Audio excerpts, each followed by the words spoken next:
सलाम मसनून, आदाब। नूरी academy YouTube channel पर आप तमामी व्यूवर्स का इस्तकबाल किया जाता है। जैसा कि हम और आप जानते हैं, 12वीं के रिज़ल्ट डिक्लेयर किए जा चुके हैं और अनकरीब एसएससी के रिज़ल्ट भी डिक्लेयर होने वाले हैं। ये टाइम बड़ा ही क्रूशियल होता है स्टूडेंट्स के लिए भी और पेरेंट्स के लिए भी। पेरेंट्स अपने बच्चों से बहुत सारी उम्मीदें वाबस्ता किए होते हैं, साथ ही साथ बच्चे भी बहुत सारे आला कोर्सेस में एडमिशन लेना चाहते हैं। बाज़ मरतबा ऐसा हो जाता है कि खातिर ख्वाह उम्मीद बख्श नताइज बरामद नहीं हो पाते हैं और इस तरह से पेरेंट्स भी और स्टूडेंट्स भी मुख्तलिफ कश्मकश का शिकार हो जाते हैं। तो आज का हमारा ये लेक्चर उसी के ताल्लुक से बेस्ड होगा कि कामयाब हो जाना ये पहली मंजिल नहीं है और नाकाम हो जाना ये आखिरी मंजिल नहीं है। विंस्टन चर्चिल ने यही बयान किया है कि अपनी मंजिल को पा लेना ही हमारी हकीकी कामयाबी है। तो मायूसियों का शिकार नहीं होना चाहिए। जिन लोगों ने अच्छे नंबरात हासिल किए हैं, टॉप क्लास हासिल की है, अपने कॉलेज में अपने इंस्टीट्यूट में टॉप किया है, उन लोगों को नूरी एकेडमी यूट्यूब चैनल की पूरी टीम मुबारकबाद पेश करती है। और ऐसे तलबा और तलबात जिनकी मार्क्स किसी वजह से कम आई है या उन्हें फेलवर का सामना हुआ है, तो नाकाम होने के सबब वो मायूस ना हो, डिप्रेशन का शिकार ना हो। कुछ लोग गलतियों से सीख जाते हैं और अपनी इस्लाह करते हैं, जबकि बहुत सारे लोग नाउम्मीद होकर, मायूस होकर गुमनामी की ज़िंदगी में खो जाते हैं।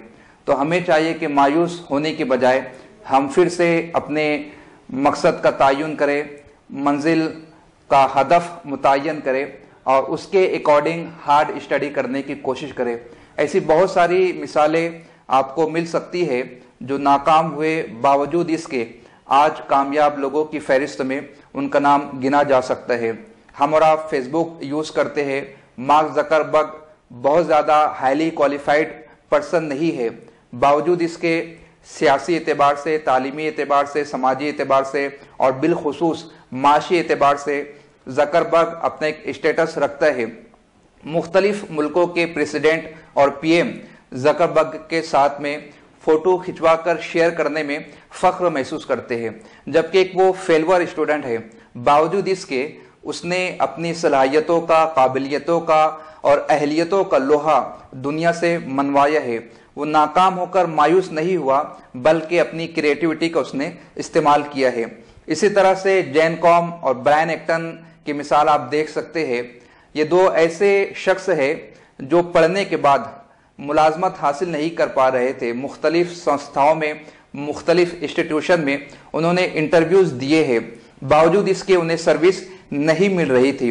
उन्होंने फेसबुक में भी अप्लाई किया था, मगर फेसबुक टीम ने भी उन्हें सर्विस देने से इनकार कर दिया। उसके बाद जैन कॉम और ब्रायन एक्टन ने मोबाइल ऐप व्हाट्सएप ईजाद किया और जिसकी मकबूलियत से हर खास व आम शनासा है और व्हाट्सएप को यूज करने वाला है। उसके बाद जिस कंपनी यानी फेसबुक ने इन दोनों अफराद को सर्विस देने से इनकार कर दिया था, उसी फेसबुक कंपनी ने 19 फेब 2014 को 19 अरब डॉलर में व्हाट्सएप को खरीदा था। तो ये लोग मायूस नहीं हुए और अपनी क्रिएटिविटी का इस्तेमाल करके उन्होंने अपनी सलाहियतों का लोहा मनवाया है। अगर आप अलेक्जेंडर ग्राहम बेल की मिसाल को देखेंगे, तो जब उन्होंने टेलीफोन ईजाद किया तो उनके मुल्क के सदर ने उनसे जुमला कहा था कि अलेक्जेंडर, आपने चीज तो बहुत बेहतर बनाई है, मगर लोग उसका इस्तेमाल नहीं करेंगे। लेकिन आज पूरी दुनिया टेलीफोन का इस्तेमाल कर रही है और उसमें किस तरह से इजादात नई नई हमारे सामने आ रही है, हम और आप उसका मुशाहिदा भी कर रहे हैं। टॉम एडिसन जो कि एक साइंटिस्ट थे जिन्होंने बल्ब बनाया है, 2000 मरतबा उन्हें फेलवर का सामना करना पड़ा था, लेकिन उन्होंने हिम्मत नहीं हारी, मेहनत जारी रखी, कोशिश जारी रखी और आज बल्ब हमारे सामने टॉम एडिसन की इजाद मौजूद है। तो अगर आप फेल हुए हैं, कम मार्क्स मिली है, किसी एक सब्जेक्ट में आप रुक गए हैं, तो मायूस मत होइए, हिम्मत से काम लीजिए, सब्र का दामन थामे रहे, एक मंजिल को, एक टारगेट को स्पेसिफाई कीजिए और उसके अकॉर्डिंग हार्ड वर्किंग की कोशिश कीजिए। बहुत सारी मिसालें हम इस ज़िम्न में देख सकते हैं कि फेल होने के बावजूद भी आज वो बड़ी पोस्ट पर है। हमारे ही मुल्क में ऐसे कई आईपीएस ऑफिसर है जो 10th या 12th में फेल हुए हैं, बैचलर में उन्हें एडीकेटी लगा है, लेकिन आज जाकर उन्होंने मुल्क के सबसे मुश्किल तरीन इम्तिहान को क्रैक किया है, क्वालिफाई किया है। तो वक्तिया तौर पर फेल हो जाना, नाकाम हो जाना, यह हमारी आखिरी मंजिल नहीं है। उदास नहीं होना चाहिए। हम अपने टारगेट के मुताबिक दोबारा स्टडी शुरू करके अपने मकसद को हासिल कर सकते हैं। इस ज़िम्न में नूरी एकेडमी यूट्यूब चैनल की टीम आपको कुछ सजेशन देना चाहती है। अगर 12वीं के स्टूडेंट्स की बात की जाए तो उन्हें चाहिए कि वो शोबे को चूज करने के वक्त परफेक्ट डिसीजन लीजिए। आप देखें कि जिस कोर्स में आप एडमिशन ले रहे हो, जिस फैकल्टी का आप इंतखाब कर रहे हो और उस फैकल्टी में जाने के लिए आपने जिन कॉलेजेस का नाम फहरिस्त में शामिल किया है, उसके अकॉर्डिंग आप परफेक्ट हो या नहीं। बहुत सारे मर्तबा ऐसा होता है कि स्टूडेंट्स चाहते ये है कि मैं इसी कॉलेज में एडमिशन लेना चाहता हूं, मगर वहां पर कंपटीशन इतना टफ होता है कि किसी सबब से एडमिशन नहीं हो सकता है। तो यहां पर सबसे पहले हमें यह करना है कि हम अपने मार्क्स के मुताबिक कॉलेजेस को सामने रखें कि इतनी मार्क्स पर किन कॉलेजेस में हमारा एडमिशन हो सकता है, हमें वहीं पर अप्लाई करना है। अगर आपने टॉप भी किया है, अगर आपने मोर देन 90% भी लिया है, फिर भी बहुत सारी कॉलेजेस ऐसी है जहां पर 90% पर भी कंपटीशन होता है। तो आप ऐसी कॉलेजेस का रुख करके एडमिशन ना लेने की बजाय, ना मिल पाने की बजाय, आप उन कॉलेजेस में अप्लाई कीजिए जहां पर आपका एडमिशन आसानी के साथ हो सकता है। एडमिशन लेने से पहले आप एक गोल सेट कीजिए कि मुझे फ्यूचर किस फील्ड में बनाना है, किस कोर्स में मुझे कंटिन्यू स्टडी करना है, और उसके अकॉर्डिंग आप सिलेक्शन कीजिए कॉलेजेस का। यानी कि एडमिशन के हवाले से हमें हठधर्मी का मुजाहरा नहीं करना है। हम उसी जगह पर जाए जहां पर इजीली हमारा एडमिशन हो सकता है। जहां तक बात है फैकल्टी के इंतखाब की, फैकल्टी को चूज करने की, तो वहां पर बहुत ही हमें सेंसिटिव होना है। स्टूडेंट्स और पेरेंट्स को मिलजुल कर बैठकर एक राय पर मुत्तफिक होना होगा कि पेरेंट्स अपने बच्चे को किस फील्ड में एडमिशन करवाना चाहते हैं। साथ ही स्टूडेंट्स को भी उस फील्ड के हवाले से सेटिस्फाई होना चाहिए। बाज मर्तबा पेरेंट्स बजीद होते हैं और पेरेंट्स की जिद को देखते हुए स्टूडेंट्स एडमिशन ले लेते हैं, मगर 1 साल के बाद, 2 साल के बाद उन्हें फेलवर का मुंह देखना पड़ता है और फिर वो एकदम से डिप्रेस हो जाते हैं और जिस फील्ड में वो जाना चाहते हैं फिर उसके भी काबिल नहीं रह पाते हैं।